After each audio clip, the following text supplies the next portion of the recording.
What's up, good people? How are you today? I hope you're doing well on this Friday early evening. I don't want to I don't know how much time I'm going to take of yours today, but this is what was like on my mind is, did y'all watch Cassie Ventura's testimony in the P. Diddy trial that went on this week? I am just fascinated at her testimony this week. I don't know if you all aware, but Diddy is on trial for some very heavy federal charges. And the prosecutor's star witness, Cassie Ventura, his ex-girlfriend, was the first witness that took the stand this week. And I'm so proud of her and her taking the stand this week. I don't know how much she is actually going to help convict him of these crime ring like federal charges that he's facing. He's facing like racketeering, intent, sex crimes and all that good stuff. I'm not sure. But I will say is that her testimony about living and dealing with someone with narcissistic, highly selfish, highly manipulative behaviors, what it looks like. But it's on steroids because of how powerful that P. Diddy is. I'm not gonna lie. I think to most people, I haven't seen any commentary, but I will say with listening to her testimony, if I wasn't aware of what that looks like, I would think she sounded a little dumb, dumb and naive, confused about her relationship with Sean Diddy Combs, because she, number one, consistently called it a relationship, and she used what we would consider normal terms of you speaking about a romantic relationship that you have with somebody else, right? She called it a relationship. The word love was used. About, monogamy was brought up. Cheating was brought up. Her desire to want to be a part of his kid's life was brought up, which are typical things, right, that will come up if y'all were in a normal relationship. You have to understand, but if you know how a person with this type, when I say personality, I'm talking about P. Diddy. When you are aware of how that type of personality works, her feeling the way that she did with being in that relationship is understandable. She was 19 when she got with this man, number one.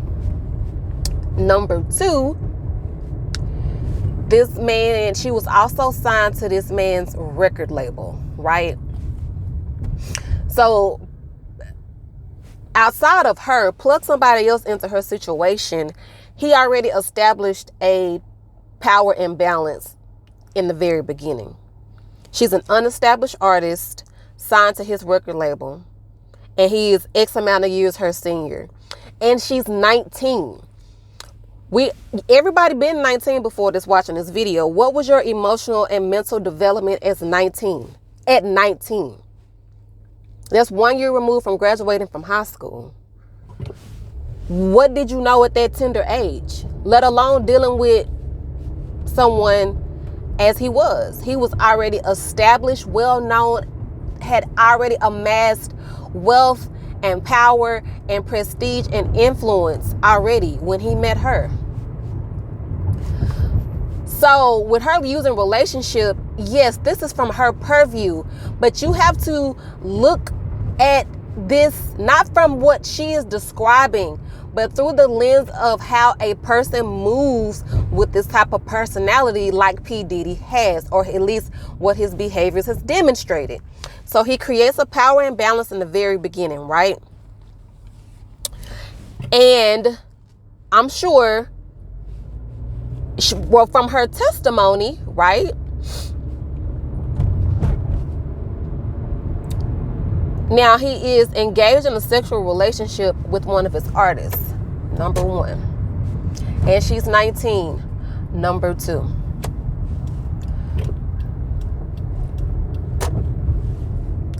She goes on to say that over the years, he love bombed her in the very beginning. Like, it was great. It was great in the very beginning.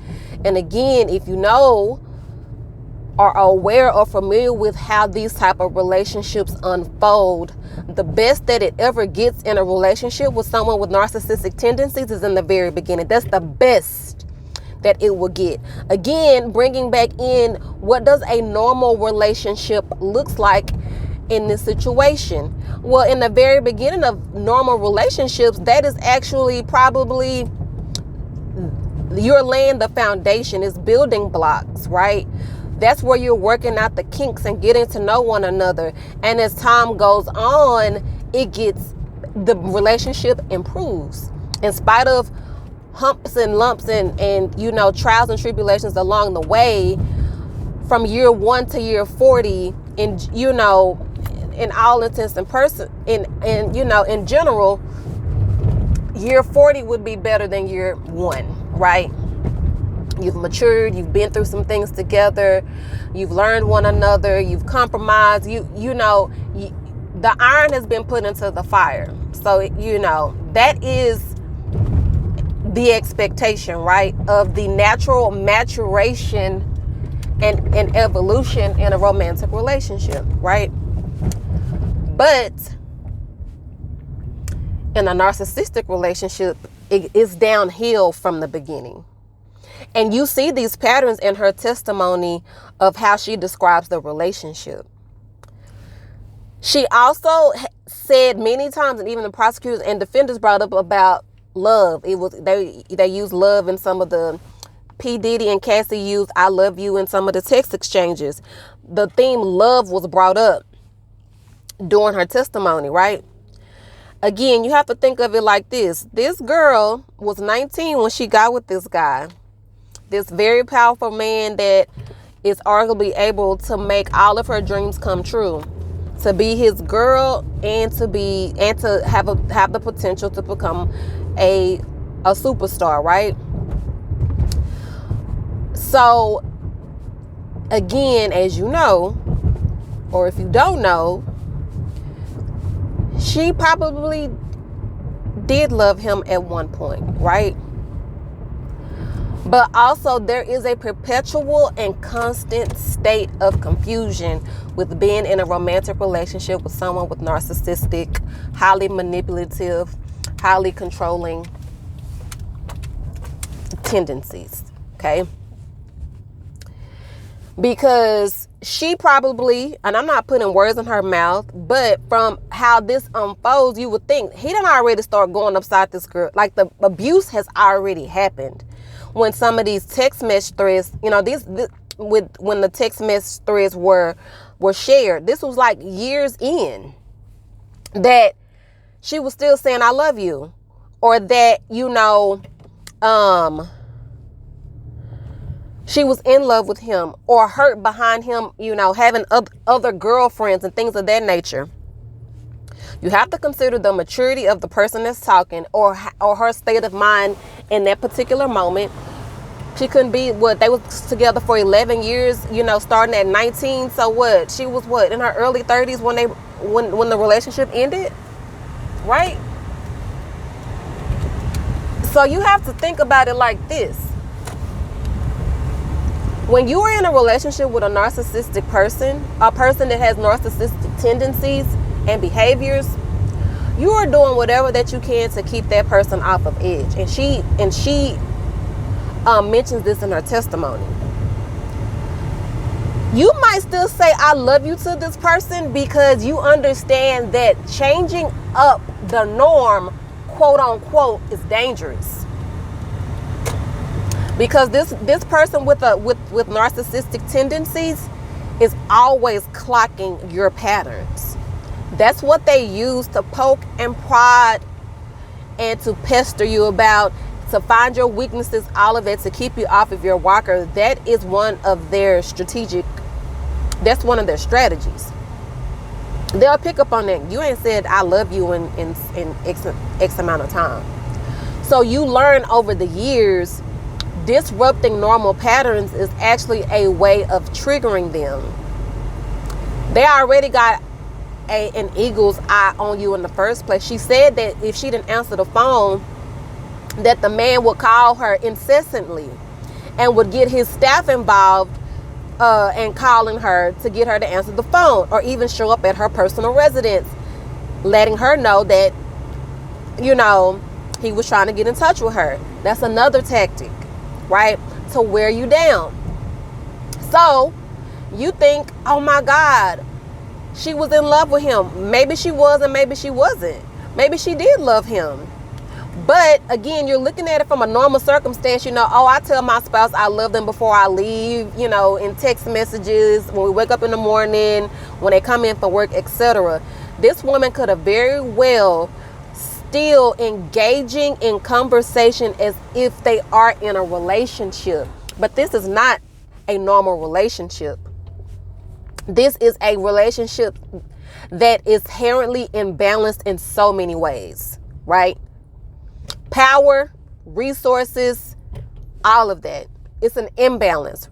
And that's how you know that this person was in a highly abusive, coercive. They use coercive, which I think that's probably one of the things that they're needing to prove. Coercive. Yes, absolutely.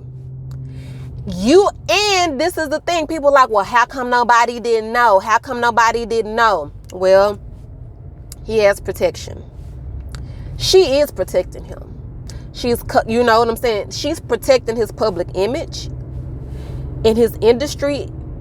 Now, people who know her personally is what she's testified to. She had told them about the abuse, but she wasn't displaying this publicly. In testimony, she stated that when he was beating the brakes off of her, she would cover up her marks or have to stay in his house for days and days to recover, or her own personal residence. He also had protection by his own staff.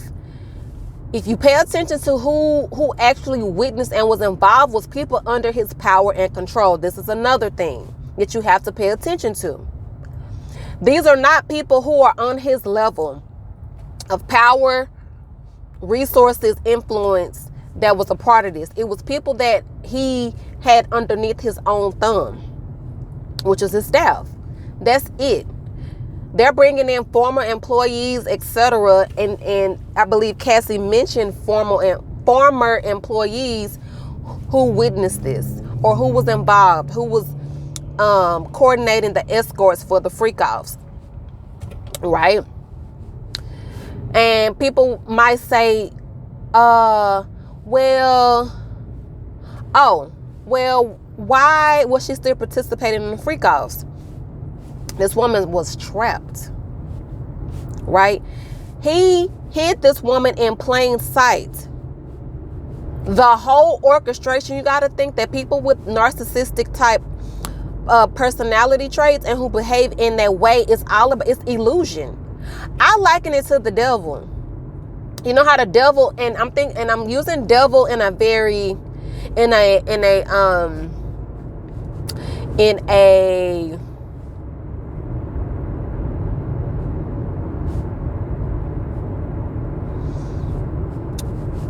as not a stereotype, but as an archetype, right? The devil is typically characterized as some type of energy, etc., that like they thrive in the dark, number one, right? But also in the gray area, in confusion, in deception, right? And this is written all over what this woman has testified to during this past week. He's hiding this girl in plain sight, and she can't leave. She's trapped in plain sight. This woman is still going to industry event parties. She's still being shown out and about with this man. And the outside image, no, this is my girlfriend. But she is not this man's girlfriend. She said she felt like a sex slave. She was a slave. hiding in plain sight. There's probably there is many pictures of her over the years, over the course of their relationship. Somebody, TMZ, just released some never before seen footage of her, I guess, like at a birthday party, I think the year before that she left the relationship. She at the table shows up with him, but the body language tells you everything in this video. And again, if you've ever been in this type of relationship or know or have seen it up close, you know what it looks like. As the victim, I'm gonna call her a victim in this situation. I'm gonna call her by her name, Cassie. You never want, again, to set them off to think that something is off, because they're like in tuned with you at this point. They know your ins and outs, your ups and downs, and all of that. They can feel all of it. It's strange, right? They know when something is off. So you have the tendency to still at a certain point to behave normal, even though they beating the brakes off of you. They calling you names. They treating you piss poor. They threatening you. And yet you still have to really pretend like everything is normal, everything is okay, to set them off. Why? You might want to break from the abuse. You don't want to trigger anything else from this person, right? And at this party, that's exactly what it looked like. She still energetically had a distance with this man, but she was going through the motions in general, because again, she wants to make it appear normal. But she wasn't in love with this man or loved him just like how you do in a normal relationship. That's just not how that works. But what does work is that you are trained, and over a period of time end up knowing how to behave in order to not set them off. 2, his employees, his staff is loyal and not even loyal. They have an incentive to be loyal to him in the sense of not sharing information, right? Because they have a lot to lose, right? You don't know what this man got on these people. You don't know his capabilities. In the testimony today, there was some staff. I think Cassie testifies there was staff who saw something, and he trapped these 2 women in a private studio, in a studio room that he had, I guess, and told them that he could make people disappear. Now, with this statement, again, so what is that? That's a threat, right? A threat to harm. But it goes beyond that, because you're talking about P. Diddy. You're talking about somebody who you know is violent. That's why he got you locked in this room, because you saw him be violent towards this other human being. So he said your body can show up missing, and that could absolutely happen. He's powerful, right? So, but this woman is hiding in plain sight. She doesn't have an outlet of protection, because the people that she's surrounded with day to day, on his roster, on his payroll, under his thumb of power and control, she don't have none. She in Diddy world, and having to do what Diddy say, to do what Diddy asking her to do. They continue on, and again, and then if you talking about this was a normal relationship, well, hell, it sounded like the relationship was about freak offs. That's it. Like the real raw relationship was about the freak offs. Not intimacy, not connection, not any of that. It literally surrounded about the freak offs and drug use. So you constantly high off opiates, marijuana, probably alcohol, having sex with escorts or an escort for days on end, and then you got to recover from that. I don't know about y'all. It take me 2 days to recover from a night of drinking at a club. But you're talking about this woman is taking heavy drugs. opioids. Highly addictive. Highly addictive. So during these, drug-induced freak-offs, this was not an actual relationship. This was somebody that was under the control of a high, powerful man hidden in plain sight. How terrifying is that? And then she said that she was diagnosed when she went to treatment center, or I think she admitted herself for mental health. They diagnosed her with PTSD. Well, why do you think the woman has PTSD? She has PTSD because she is always on alert. This woman was probably highly paranoid at all times. But you got to think, she is having to manage this paranoia against not setting him off, or the people that he has eyes and ears on her. She's also testified that when he can't get in touch with her, his staff would show up, would track her down and show up to wherever that she was. This woman was brave. This woman testified in front of the world, including her husband, and her kids could see this one day, about sex-induced sessions of having sex with an escort. And what really bothered me, when I believe that the defense countered her this week about when she said that she had the freak offs to make him happy. If you look at that from a normal perspective about making your spouse happy, that's different. What she meant by making this man happy was making him happy in the sense of appeasing him so he don't go upside her head. Because he could make her life hell.